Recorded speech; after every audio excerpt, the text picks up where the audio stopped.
चाहिए? उस महिला ने बोला, हाँ मुझे समझ में आ गया, मुझे क्या चाहिए। भगवान ने बोला, बोलो क्या चाहिए तुमको।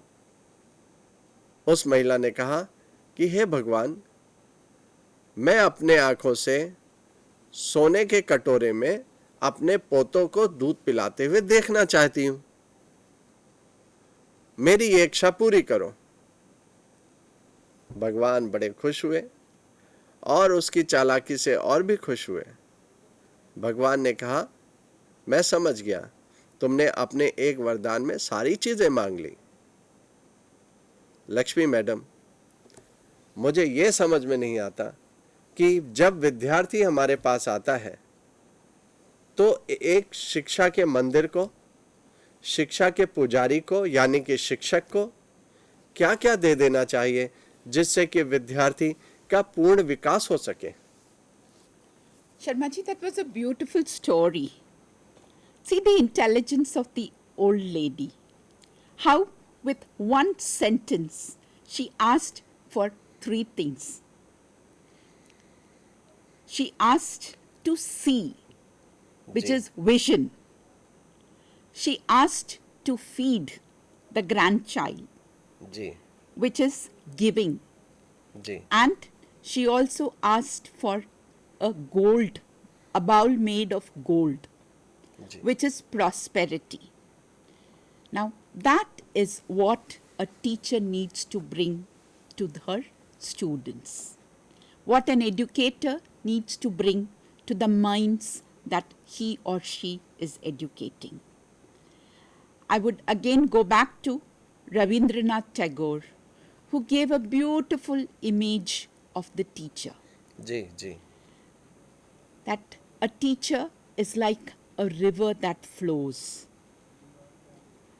a river of knowledge, of wealth, of prosperity. Remember, history tells us that all civilizations were born on the banks of a river. The river is always a symbol of prosperity, of constant flow. That is what a teacher is. A constant flow of knowledge, wisdom, values. And each student, according to his innate potential, will draw from that river, will drink from that river and satiate his thirst. Thirst not just of the body, but of the soul also. Soul is what is divine in the human being. And it is that divine being that we have to bring out. The man-making process of Swami Vivekananda, who says the body and soul both must be educated. बहुत अच्छा। आपने जब ये बातें कही, मुझे 2-3 बातें ध्यान आती। किसको शिक्षित करना है? क्या वह व्यक्ति, वह बालक जो ज्ञान के मंदिर में आता है, क्या उसको शिक्षित करना है? हाँ, उसको शिक्षित करना है। लेकिन उसके किस आयाम को शिक्षित करना है? Which dimensions have to be educated? The dimensions, is that the physical dimension? Is that the mental dimension? Or his soul? किसको शिक्षित करना है? जब हम फिजिकल एजुकेशन की बात करते हैं तो हमारा तात्पर्य यह होता है कि फिजिकल ट्रेनिंग से, एक्सरसाइज से, गुड फूड हैबिट से। लेकिन ये तो सब हमारे शरीर के लिए है। जब हम सोचने के कार्य करते हैं, वो सब हमारे ज्ञान पक्ष के कार्य हैं। अच्छा सोचना, हमारा जो माइंड है वो बेहतर हो, याद शक्ति बेहतर रहे। These are all the functions of our mind. So whether the education for the body, for the mind or for the soul, मुझे ऐसा समझ में आता है लक्ष्मी जी कि education is basically for the soul. वो कैसे? वो ऐसे कि मस्तिष्क और mind lies in the body, हमारे शरीर में रहते हैं, और हमारा शरीर जो है वो माइंड से होने वाले निर्देशों को रिसीव करता है. It receives the signal, the messages that are generated from the mind. Yes. Now the message that comes to our mind depends on our soul. वो हमारी आत्मा पर निर्भर करता है. हम अच्छा सोचें, हम कब क्या सोचें, कैसा सोचें, ये सब हमारी आत्मा पर निर्भर करता है. जैसे कि कोई बाग में जाता है, एक बालक बाग में जाता है और वो यह देखता है कि बड़ा सुंदर बाग है, इसमें बम लगा दें तो उड़ा दें तो कैसा हो जाए. यह सच्ची घटना है. एक बम लगा दें, उड़ा दें तो कैसा हो जाए. एक वही दूसरा बालक आता है उसी बाग में, वो ये सोचता है कि इस बाग में ऐसा कौन सा पौधा लगा दें कि यह बाग और भी सुंदर हो जाए.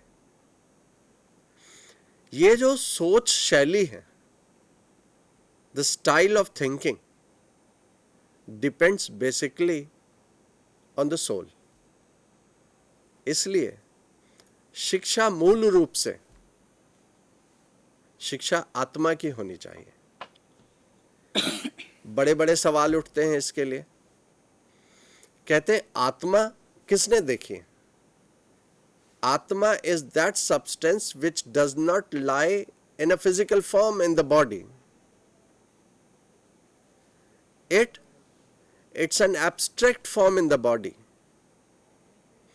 उसकी भी कोई सत्यता निर्धारित नहीं है, whether it is in the abstract form in the body or in the concrete form in the body.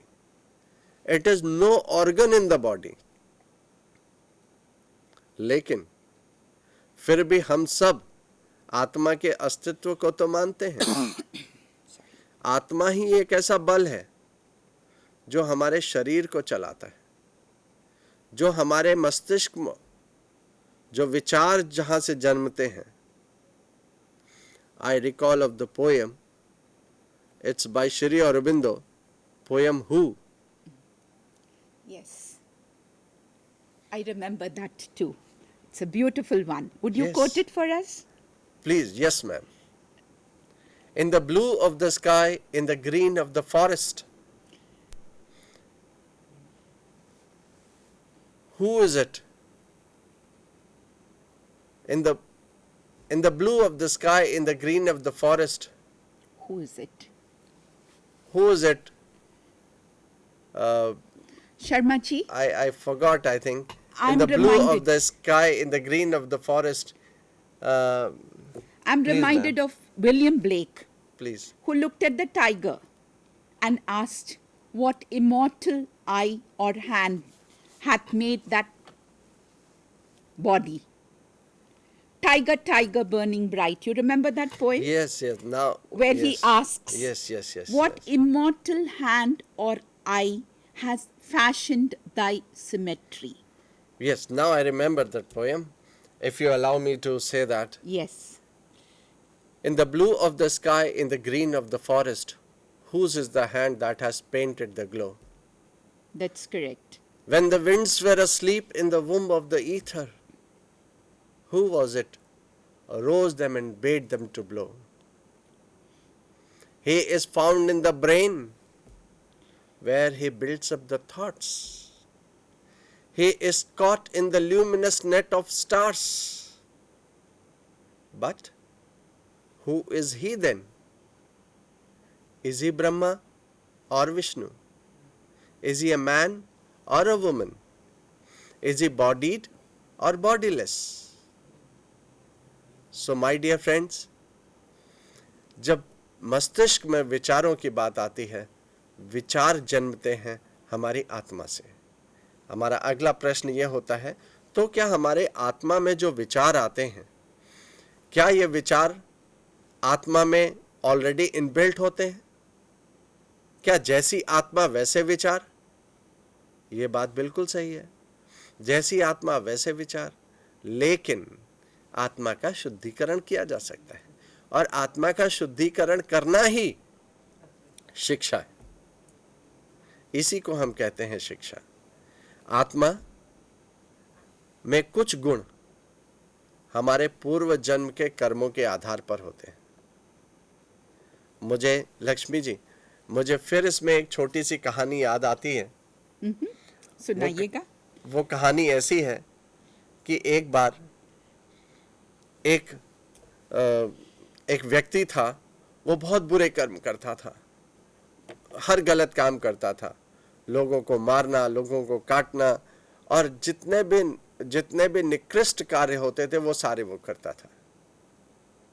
मृत्यु हुई, ईश्वर के पास पहुंचा, ईश्वर ने उसका रिकॉर्ड देखा और फिर बोला कि तुमको तुम्हारे कार्यों के लिए सजा मिलनी चाहिए, इसलिए पृथ्वी पर फिर जाओ और कबूतर बनकर जाओ। मगर संयोग से वो कबूतर एक ऐसे घर में पलने लगा जहां उसका सानिध्य हमेशा ईश्वर के साथ होता था।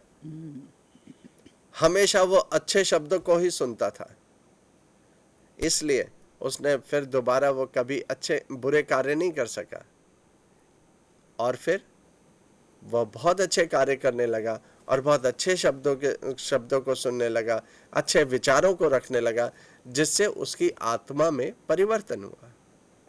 फिर ईश्वर के पास पहुंचा, ईश्वर ने उसका रिकॉर्ड देखा, बोला ठीक है, अब तुम वापस मनुष्य बनकर पृथ्वी लोक में जा सकते हो। तो बेसिकली ये हमारी आत्मा में, हम इस काल में भी, हम इस जीवन में भी शिक्षा के द्वारा अपनी आत्मा का पुनर्जागरण, अपनी आत्मा का शुद्धिकरण, अपनी आत्मा का विकास कर सकते हैं, जिससे हमारे मस्तिष्क में उठने वाले विचार सुदृढ़ हो, अच्छे हों। What beautiful stories, Sharma ji. And it is now you who have taught me and reminded me of everything that I knew about education. I'm also reminded of Valmiki. जी हाँ, जी हाँ, जी हाँ। Valmiki, whose soul was awakened and from being a bandit became the creator of the Ramayana. बिल्कुल सही कह रहे हैं आप, बिल्कुल सही कह रहे हैं लक्ष्मी मैम। मुझे तो इसी संदर्भ में किंग अशोका की याद आती है। किंग अशोका जब कलिंग पर उसने युद्ध किया, और कलिंग का युद्ध करने के बाद बहुत सारे मरे हुए लोगों को देखा, जब वो युद्ध कर रहा था तो उसके अंदर कितनी ब्रुटैलिटी होगी, कितने लोगों को मारना, चाहे जानवर हो चाहे व्यक्ति हो, सबको मारना उसका एक उद्देश्य रहा होगा। उस ब्रुटैलिटी के साथ जब उसने वह दृश्य देखा तो उसके मस्तिष्क में वो एक विचार जन्मा। वह विचार था कि आत्मा का शुद्धिकरण होना चाहिए, ये जो कुछ कृत्य है वो गलत है। वो विचार हमें शिक्षा ही दे सकती है। लक्ष्मी मैडम, आज आप हमारे कार्यक्रम में आए और हम सबको ज्ञान के लिए और शिक्षा के संदर्भ में आपने जो रोशनी डाली है उसके लिए आपका बहुत बहुत धन्यवाद। धन्यवाद Lakshmi. Dhanyavad Sharma ji. But I think the gratefulness is mutual. Like we said of education, the learner and the learned both have to walk together. I think today you and I have walked on a very beautiful road where both of us have learnt a lot more about education. I would like to conclude with the image of an umbrella. Remember, we all carry an umbrella in this country to protect us from the sun as well as the rain.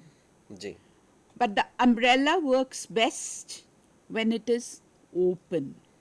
Ji, ji, Likewise, the mind works best when it is open, when it absorbs the beautiful thoughts around us, the wisdom of the sages. Sharma ji, you put it so beautifully when you said that all learning begins with a thought. Ji, ji. So let's salute that thought which inspires us to more and more education. Thank you. Thank you Thank very you. much. आपका बहुत बहुत धन्यवाद Lakshmi madam. आपने तो आज हमारे बहुत सारे लोग जो स्कूल जाते हैं और वो क्यों जाते हैं वो उन्हें आज समझ में आएगा कि उन्हें स्कूल जाने से क्या मिलना चाहिए और क्या फ़ायदा होना चाहिए। जो लोग स्कूल चलाते हैं उनके लिए भी एक रोशनी आपने दी, जिन्हें ये समझ में आएगा कि शिक्षा का जो मंदिर बनाया है उन्होंने, उसमें हर आने वाले बालक को, जो एक बहुत इनोसेंट होता है, उस बालक को क्या देना चाहिए और उस बालक का व्यवहार आचरण किस प्रकार से उसको शिक्षा देनी चाहिए। और हम जैसे लोग जो शिक्षा में प्रवेश करना चाहते हैं, जो ज्ञान का मंदिर बनाना चाहते हैं, उनके लिए भी आज आपने बहुत पूरा ज्ञान बटोर के दे दिया है। इसके लिए आप आज हमारे साथ रहे, आपका बहुत बहुत धन्यवाद, तहे दिल से धन्यवाद। Thank you, Sharma ji. Thank you. Thank you. Namaskar.